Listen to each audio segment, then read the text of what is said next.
the billionaire didn't even read the report. In front of an entire executive boardroom, he glanced at the worn pages for less than 2 seconds before crumpling them with one careless hand and tossing them into the trash beside the polished conference table. The room filled with uncomfortable silence as the janitor, still wearing faded work gloves and pushing his cleaning cart, quietly bent down to pick up the report he had spent months preparing while raising his little daughter alone. No one noticed the chairman slowly close his notebook. No one noticed the oldest board member remove his glasses. But within the next 15 minutes, the billionaire who believed money made him untouchable would learn that wisdom could never be measured by a job title, and that the man he had humiliated understood the company better than anyone in the room. Before we continue, if you believe kindness, forgiveness, hope, and second chances can change lives, please like this video, leave a comment, share it with someone who needs encouragement today, and subscribe to our channel so our community can continue. Sharing stories that remind us every person deserves respect. Every morning began with daylight pouring through the enormous glass walls of Alderstone Industries, one of the largest manufacturing companies in the country. Employees rushed through the lobby carrying expensive laptops and coffee cups while investors arrived in luxury cars, never noticing the quiet man pushing a cleaning cart across the polished marble floor. His name was Graham Mercer. At 42 years old, he had worked as a janitor for nearly 7 years after losing everything during an economic collapse that destroyed the engineering company where he had once been a respected operations analyst.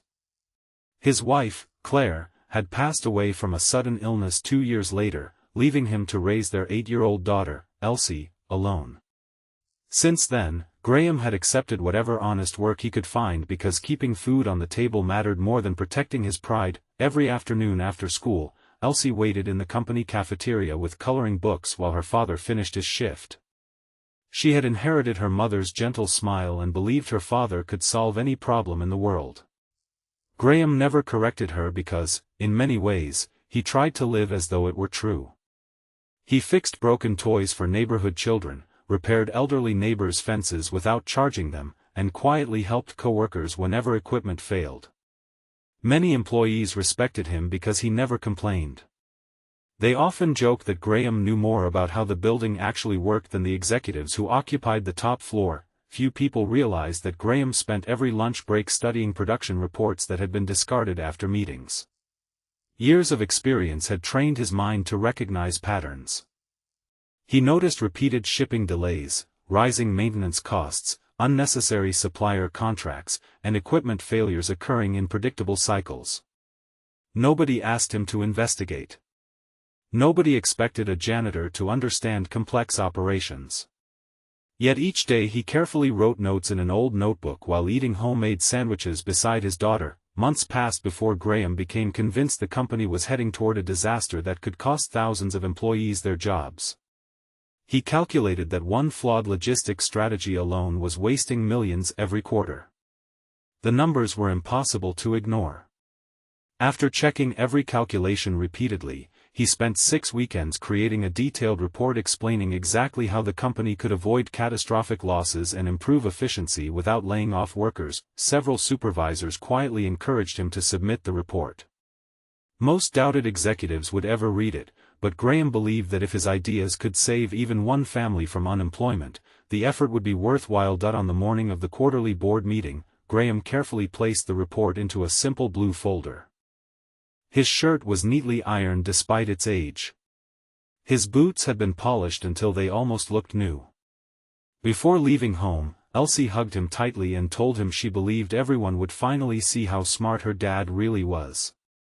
Graham smiled, kissed her forehead, and carried that hope with him into the office. The meeting was already underway when the executive assistant informed the CEO that a facilities employee wished to submit an operational recommendation.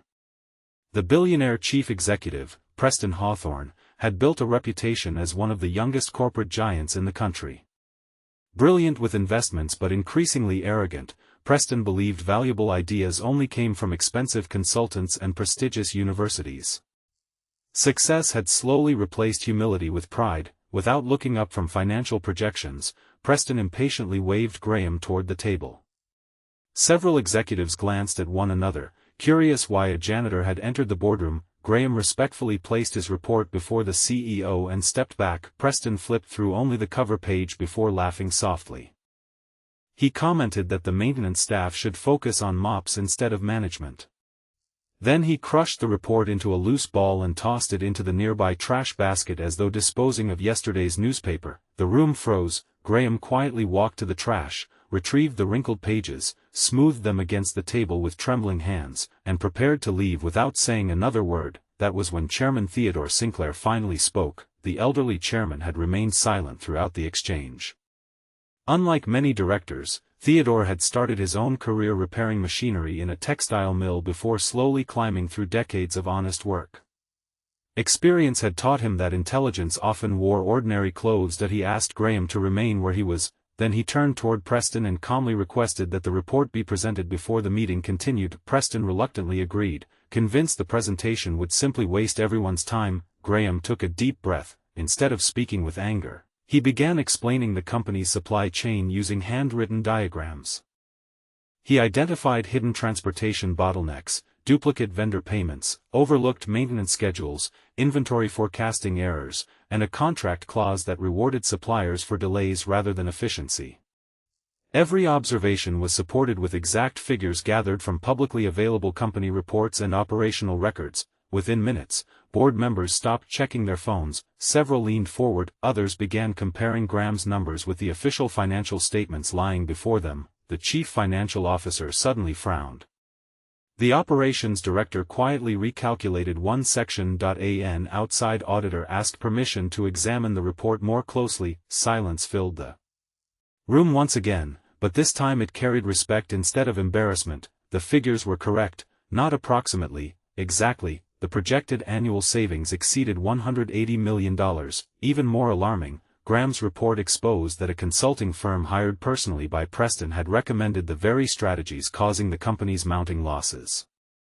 Those consultants had earned enormous fees while ignoring repeated warnings from frontline employees who actually understood daily operations. The board members exchanged stunned looks. For years they had searched for explanations behind declining profits while dismissing voices from inside their own workforce. Theodore slowly folded his hands and looked directly at Preston, without raising his voice. He reminded everyone that leadership begins by listening. The words seemed simple, but they landed with tremendous weight. The board immediately suspended implementation of the failing strategy and ordered an independent review based on Graham's findings. News spread through the headquarters before lunchtime. Employees from every department quietly thanked Graham as he returned to cleaning hallways. He accepted every compliment with the same humble smile, insisting he had only done what anyone should do when they notice a preventable problem. That afternoon, while polishing the lobby floor, Graham found Preston standing alone near the entrance. The billionaire no longer appeared confident. Watching ordinary employees greet Graham with genuine affection forced him to recognize something money had never purchased: trust. Preston had spent years earning admiration through wealth. Graham had earned respect through character. The independent investigation lasted several weeks, always during daylight business hours, and every major conclusion confirmed Graham's analysis. Millions had been wasted because executives rarely listened to workers closest to daily operations.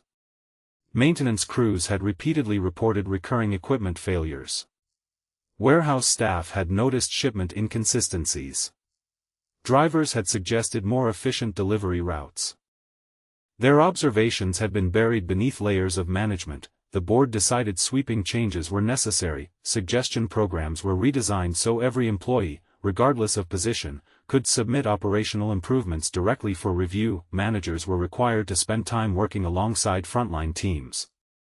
Performance evaluations began measuring humility and collaboration alongside financial results. Most surprising of all, Theodore personally offered Graham a new position leading operational improvement initiatives.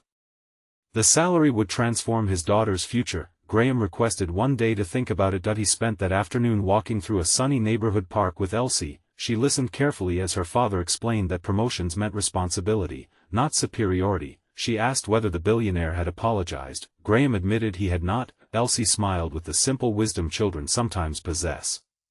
She said people often need time before their hearts catch up with their mistakes. The following morning Preston requested a private meeting in a conference room filled with warm daylight.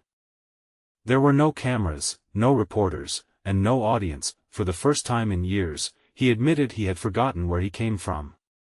His own father had worked as a factory mechanic before building a small business.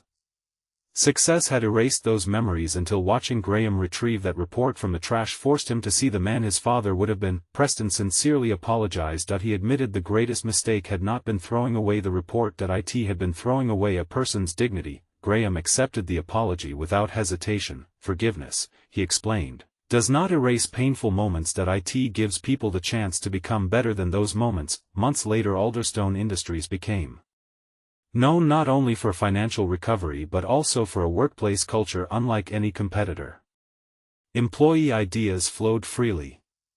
Safety improved dramatically. Turnover dropped to record lows.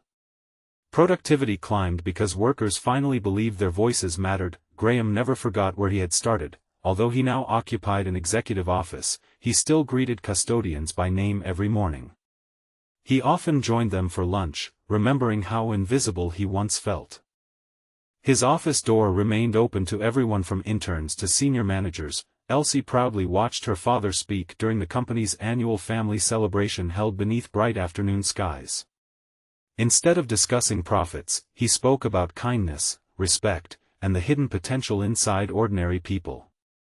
He reminded everyone that titles describe jobs, not human worth. Even Preston stood among the audience, applauding louder than anyone else. Years later, employees still told new hires the story of the janitor whose report had been thrown into the trash. They never shared it to embarrass a billionaire. They shared it because it reminded every person walking through those doors that wisdom could appear wearing work gloves instead of expensive suits, and that greatness begins the moment we choose to see the value in another human being. Before this story ends, please leave a meaningful comment telling us about a time when someone believed in you or when you chose to believe in someone others overlooked. Your story may encourage another member of our community who needs hope today. If this story touched your heart, please like this video, leave a meaningful comment, share it with someone who needs hope today, and subscribe to our channel so you never miss another emotional journey. Remember that success may open doors, but kindness keeps them open.